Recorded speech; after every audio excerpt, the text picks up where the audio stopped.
Olá, meu nome é Israel Brito e eu vou começar a apresentação sobre tabelas hash dinâmica extensível.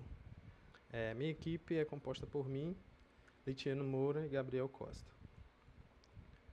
Bom, a tabela de dispersão ou tabela hash, como pode ser chamada também, é uma estrutura de dados parecida com a tabela, certo? As tabelas de dispersão ou hash podem ser utilizadas como índice ao invés de você utilizar árvores. Ela é geralmente utilizada para armazenar dados de grande volume, como arquivos em si, né? A tabela hash ela é muito eficiente porque a posição onde o registro vai ser posicionado ela pode ser facilmente calculada por uma função hash.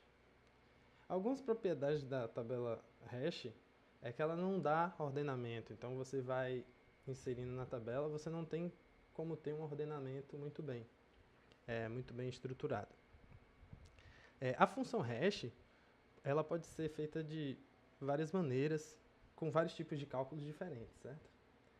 O custo de acesso de uma tabela hash é de O de 1, então é um acesso constante. Então, isso torna a estrutura de dados hash bastante rápida para busca de registros.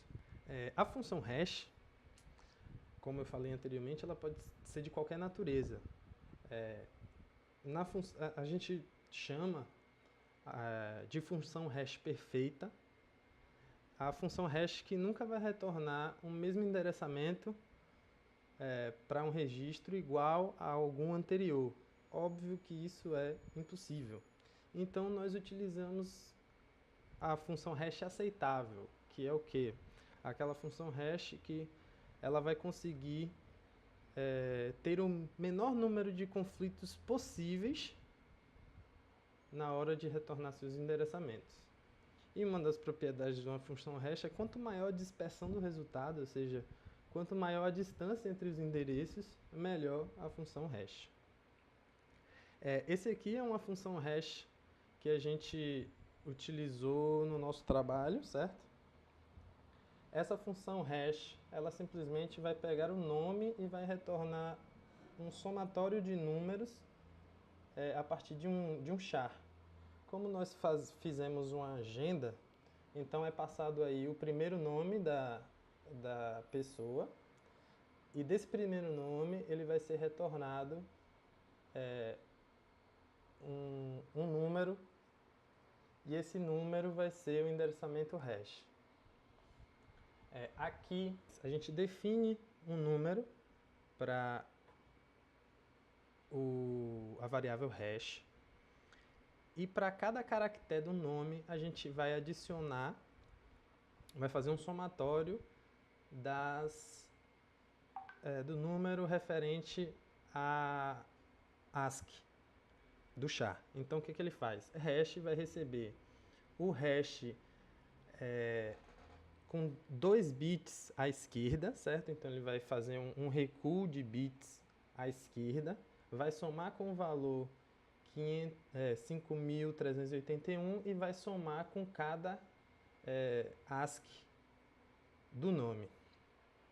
Tratamento de colisão. O que é um tratamento de colisão? Uma função hash, por mais que ela seja boa, perto de perfeita, por aí que seja, ela nunca vai ser perfeita. Então, ocasionalmente, a gente vai ter colisões.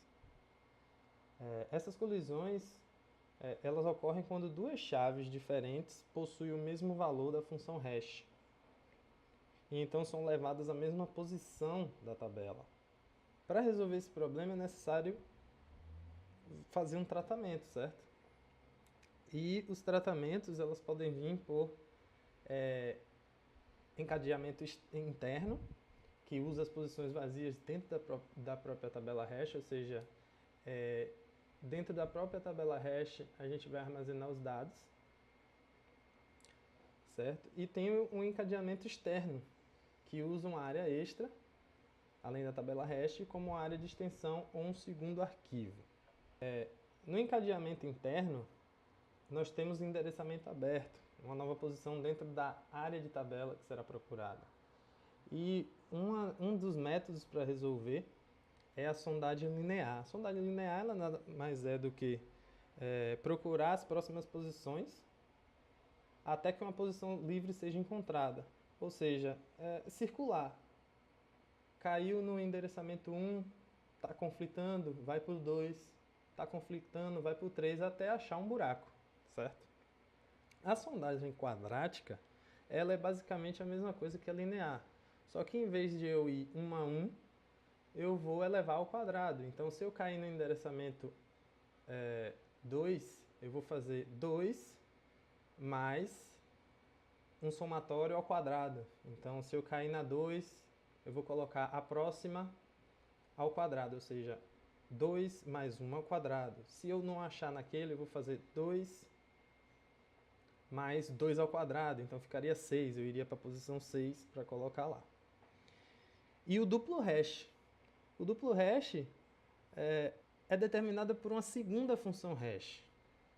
O que acontece nesse caso é que o vetor da tabela é formada por uma sequência de funções hash auxiliares, na qual a chave de entrada será o valor gerado pela função.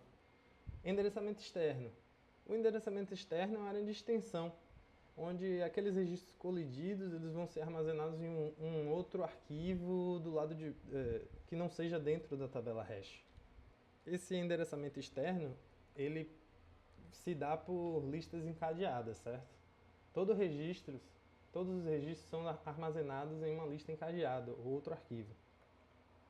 Então, esse endereçamento externo, a gente tem a função hash, ou seja, a hash de x, ela vai lhe dar um endereço. E no meio você vai ter a tabela hash mais a área de extensão.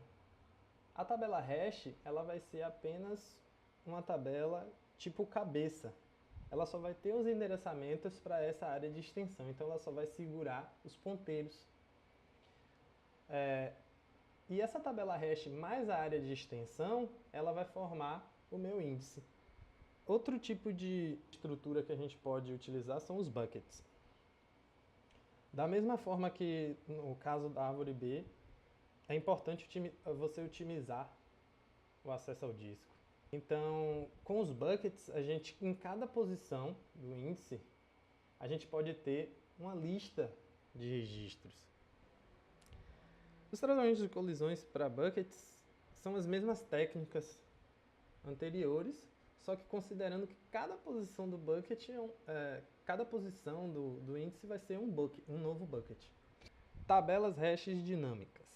A vantagem da tabela hash dinâmica em relação à estática é que a gente pode aumentar a quantidade de registros conforme a necessidade, sem precisar reposicionar todos os registros que estão na tabela. Uma tabela hash dinâmica é uma tabela hash no qual apenas os registros afetados precisam ser reposicionados. Bom, aqui é um exemplo. Aqui eu tenho do lado esquerdo o meu diretório, que seria uma lista, ou pode ser representada por uma árvore binária também, mas aqui eu estou utilizando uma lista, certo? E essa lista, ela aponta para endereçamentos do meu arquivo de buckets, que é o do lado direito. Então eu tenho o diretório na posição 0 apontando para um bucket, na posição 1 apontando para outro bucket, na posição 2 apontando para outro bucket, na posição 3 apontando para outro bucket. Para eu saber onde colocá-los, a gente tem a função. Então, a função hash, ela vai lhe devolver um endereço k, onde o resto da divisão vai me dar o endereço. Ou seja, se minha função hash me retornar um k igual a 0, eu vou fazer 0 mod 2 vai ser 0. Então, o meu índice 0 aponta para o bucket 0. Digamos que a gente queira adicionar a chave 9 dentro de um bucket. A chave 9, ela vai ser bem simples de ser inserida. Colocando dentro da nossa função, digamos que a função hash me retornou k igual a 9. Então aqui a gente vai ter 9 mod 4, porque 2 elevado a 2 é 4. Então 9 mod 4 vai ser 1.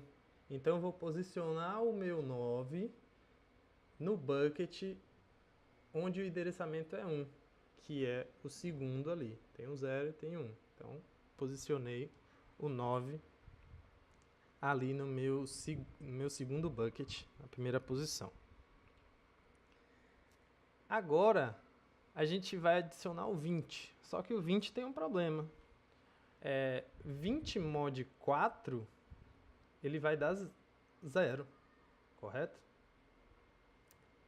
Então não vai caber no nosso registro de buckets. Então a gente tem que fazer uma jogada. Esse P, ele representa a profundidade dos buckets e do diretório. O P igual a 2 que está do lado esquerdo, ele é denominado de profundidade geral, que é a profundidade total do bucket. E o P igual a 2 que está do lado direito, ele é a profundidade local de cada bucket. Então significa que eu estou utilizando 2 bits para armazenar isso aí. Então, vou adicionar na posição 0, mas não cabe. Então, o que é que eu faço? Eu visualizo que a minha profundidade geral ela é igual à profundidade local do bucket. Então, isso supõe que eu tenho buckets alocados para todas as minhas posições de índice. Então, aí, o que é que eu faço? Tendo esses dois iguais, eu vou dobrar a minha quantidade de índices, porque eu vou adicionar um bit. Então, você adiciona um bit, você está dobrando, certo? E vou apontar esses novos índices de diretório para os buckets anteriores. Mas ele ainda não cabe na posição 0. Então, o que eu faço aqui para adicionar o 20? Eu vou, depois de duplicar os meus índices de diretório, eu vou pegar o bucket na posição 0 e vou dividir ele em 2, reclassificando. Então eu vou dizer o quê? Agora 4 mod 8, que é a quantidade de índices de diretório que eu tenho, vai dar 4. Então o 4 que estava na posição 0 vai para a posição 4. 24 mod 8, ele vai continuar 0. Então ele continua na posição 0. E 16 mod 8 também vai continuar 0.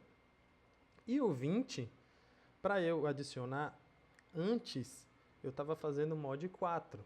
Então ele estava dando 0. Mas agora mod 8, ele vai dar 4, porque o resto da divisão de 20 por 8 vai ser 4. Então eu adiciono a chave 20 no bucket 4. Nisso, o índice 4 que estava apontado para o bucket 0, eu reposiciono o ponteiro dele para o bucket 4. E aumento a profundidade dos dois que foram mexidos para 3. Assim como a profundidade geral também para 3. Com isso, a gente vai ter tranquilamente uma expansão dos buckets. Aí digamos que eu queira agora adicionar a chave 26. A chave 26 na posição 2 dos meus buckets. Por quê? 26 mod 8 vai dar 2, certo? Dá 24 mais 2, 26. Então, ele não vai caber no 3. Então o que é que eu faço? A mesma coisa, eu divido esses buckets. Agora eu não vou dobrar novamente os meus diretórios, porque a posição 2 nesse momento ela tem P igual a 2 e meu P geral, minha profundidade geral é 3. Então, se eles não são iguais, eu não dobro. Se eles são diferentes, eu simplesmente vou criar um novo bucket, reclassificar as chaves que estavam no bucket 2 e apontar o meu índice 6 para esse novo bucket, fazendo com que ele se divida e eu continue com espaço. As vantagens do hash extensível é que o diretório cresce sem você, como eu mostrei antes, sem você reposicionar todo mundo. Você apenas reposiciona os que foram mexidos. O índice da lista de buckets cresce de acordo com a necessidade. E como você não tem encadeamento, você não vai ter perda de eficiência. Olá, aqui quem fala é Litiano Moura. Eu vou explicar um pouco sobre o trabalho 3, na parte de busca, remoção, mostrar o método main e a agenda. No arquivo agenda.h, nós temos as definições básicas que são utilizadas no sistema. Nós definimos um tipo chamado BigInt, que é tipo uma conversão do tipo long para facilitar. Temos a definição da struct contato, definições dos métodos, método adicionar contato, obter contato, remover contato, atualizar e verificar se o contato existe.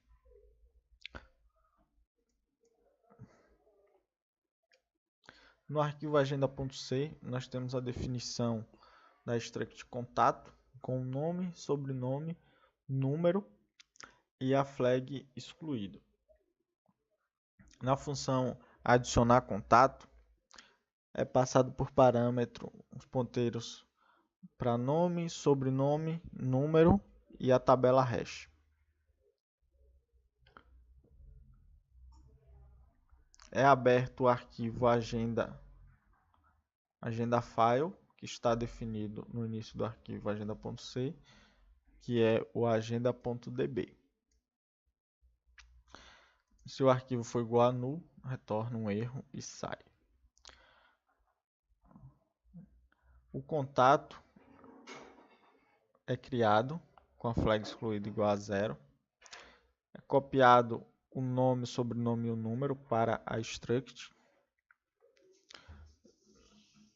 O arquivo foi aberto da maneira no tipo AB, que é adicionar no final do arquivo, que é a letra A, e B de binário. Vamos gravar utilizando a função fWrite, passando como parâmetro o ponteiro para struct contato, o tamanho da struct, 1, que é a quantidade de itens, e passando o ponteiro para o arquivo, que é o agenda file. Depois utilizamos a função fseek para ir para o final do arquivo e utilizamos a função ftel para medir o tamanho total do arquivo. Depois é fechado o arquivo, utilizamos o tamanho total do arquivo dividido pelo tamanho da struct contato, menos 1, para obter o ID, que vai de 0 ao infinito. No final da função é retornada a função addContactID onBucket, que é para adicionar esse ID do contato lá no bucket da tabela hash. Na função getContato, nós precisamos do ID desse contato, o nome, o sobrenome e o número são ponteiros para retornar esse conteúdo. Novamente vamos abrir o arquivo para leitura e escrita. Verificamos se o contato existe utilizando a função contato existe. Caso o contato não exista, retornando tudo em branco. e é retornado também 0. Caso o contato exista, então nós vamos carregar esse contato lá no arquivo. Utilizamos a função fseek, passando como parâmetro o arquivo agendafile e o tamanho da struct vezes o ID, que é o deslocamento de bits dentro do arquivo. No caso, se o ID fosse 0, ele ia dar 0, é o início do arquivo. Então, ele coloca o ponteiro no início do arquivo. Se o ID for 1, ele vai colocar o tamanho da struct contato. Aí ele vai pular determinada quantidade de bits. Utilizamos a opção fread para ler o conteúdo, passando o tamanho da leitura, que é o tamanho da struct contato, e é passado como parâmetro também uma struct vazia, que foi definida, foi instanciada aqui em cima. Carregado essa struct contato, fechamos o arquivo, copiamos o conteúdo dessa struct para as variáveis que vieram como parâmetro para poder retornar 1. A função para remover contato, também recebemos o ID desse arquivo, lemos a struct novamente e colocamos tudo em branco com a flag excluída igual a 1 e gravamos por cima. No caso, aquele contato que foi removido, no lugar que ele estava, vamos gravar tudo em branco e a flag excluída igual a 1. Caso venha tentar ler novamente, vai verificar que aquilo ali foi excluído. A função atualizar contato recebe como parâmetro o ID, nome, sobrenome e número. Novamente vamos ler a struct contato, copiar o novo conteúdo e gravar por cima. A função que verifica se o contato existe, busca esse ID no arquivo, verifica também se esse deslocamento de bytes é maior do que o tamanho do arquivo. Caso seja maior, então é porque está tentando obter um ID que não existe. Está retornado 0. Caso o contato esteja excluído, exista e esteja excluído, retornado 0 também, se não, retorna 1.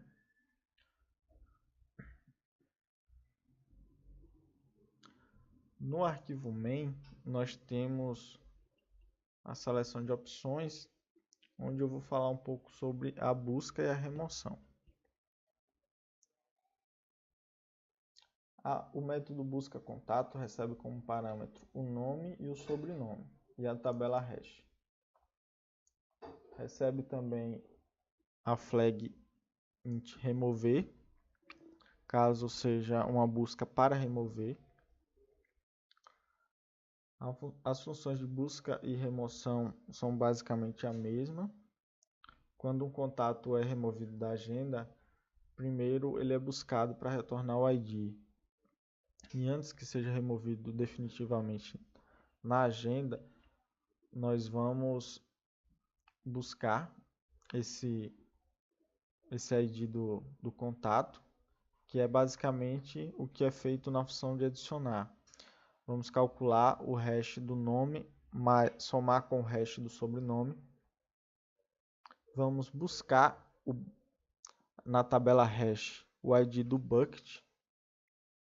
No caso, vamos fazer aqui o resto da divisão para retornar o bucket de destino, que é o local na tabela hash. Vamos pegar o ID do bucket.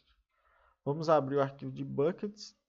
Vamos ler esse bucket, fazendo um deslocamento de bytes aqui.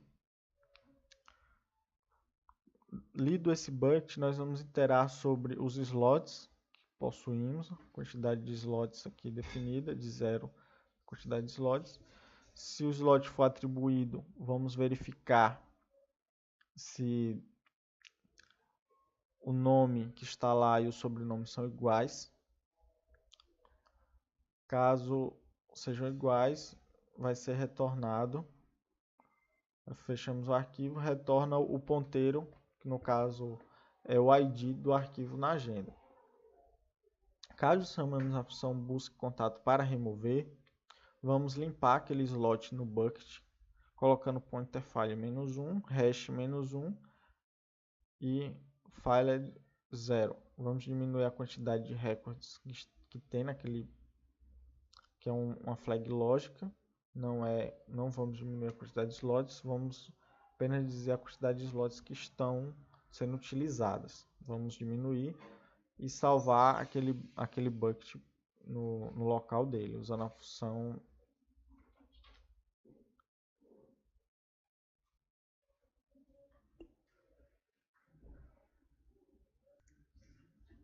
só uma correção. Aqui na parte de remover utilizaremos a função fwrite para gravar o bucket que foi atualizado. Caso não encontre o contato, é retornado na tela não existe esse contato. Bom, agora falando um pouquinho sobre a adição de contatos, no método main a gente tem a opção 1, que é para adição de um contato na lista. Bom, indo para a adição do contato, nós definimos o contato aqui, passamos para adicionar um novo contato no bucket. Quando chegamos para adicionar um novo contato no bucket, ele testa se aquele bucket ele está cheio.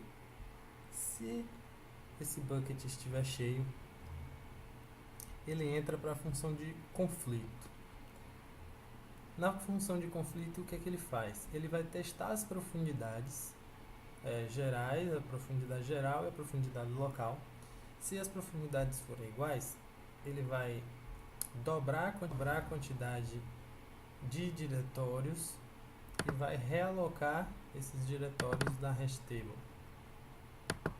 Aqui ele verifica se o total anterior é menor do que o total do hash, ou seja, se ele foi dobrado. E aqui a definição dos hashes que foram criados agora. Após isso, eu fecho o arquivo e vou para a função de reclassificação das chaves.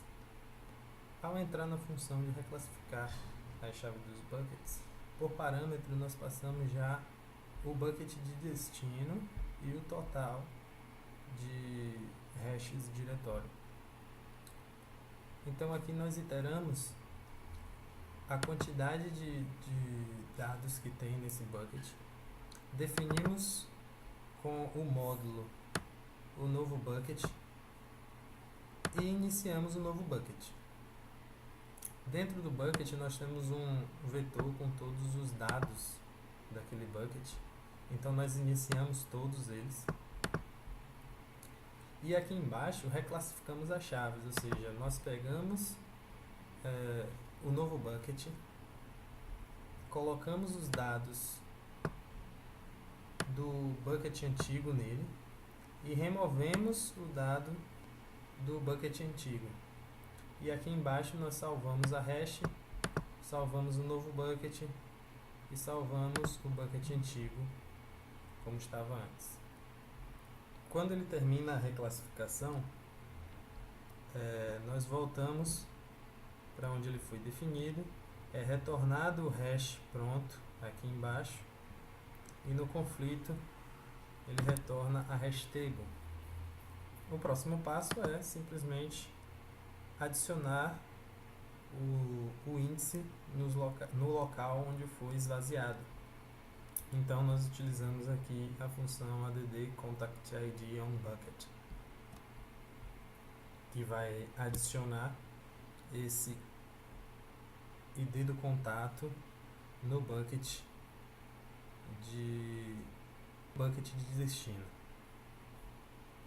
As dificuldades encontradas nesse trabalho foi justamente na função de reclassificação dos dados. Apesar de ser simples a sua definição, é um pouquinho chato de ser implementado, mas fora isso, o trabalho foi tranquilo. Obrigado por assistir a nossa apresentação e até a próxima.